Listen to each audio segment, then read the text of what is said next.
ఈ సంవత్సరం శ్రావణ వర్షాధిపతి శుక్రుడు అయినందున భూమి సస్యవంతంగా ఉంటుంది. మంచి వర్షాలు కురుస్తాయి. గోవులు చక్కగా పాలిస్తాయి. స్త్రీ పురుషుల మధ్య అన్యోన్యమైనటువంటి ప్రేమానురాగాలు కలిగి తద్వారా సంతోషము ఆనందము కలుగుతాయి. ప్రజలకు సుభిక్షము ఆరోగ్యము సుఖము కలుగుతాయి. చక్కని వర్షాలు మాత్రం ఈ సంవత్సరం కురుస్తాయి. ఇక రాజు వాహనము నావ. జనానాం భ్రమితే సర్వే చతుష్పాదా ప్రపీడితా విఫలా సకలదాత్రి నౌకా వాహనవత్సరే. ఈ సంవత్సరం రాజు నావపై ప్రయాణం చేయడం వల్ల రాజు చాలా చక్కని వాడు, ధర్మ మార్గంలో ప్రయాణించేటువంటి వాడు. కానీ రాజుకు మంచి వాహనం కావాలి కదండి.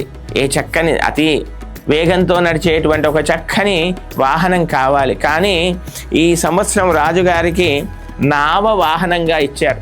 దానివల్ల ఈ సంవత్సరం రాజు నావపై ప్రయాణం చేయడం వల్ల ఏమిటి? ప్రజాకల్లోలములు. రాజుగారు కాస్త నెమ్మదిగా నడడం వల్ల ఆ రాజుగారి యొక్క భయం కాస్త తగ్గి విచ్చలవిడిగా ప్రజలు ఉంటారు కదా, ఆ విధంగా ప్రజాకల్లోలములు, క్షుద్బాధలు, కొంత ఆకలి బాధలు కూడా కొన్ని ప్రదేశాల్లో ఏర్పడవచ్చును. చతుష్పాద జంతువులకు అరిష్టము. 4 కాళ్ల జీవులకి కొంత అరిష్టం కనపడుతుంది.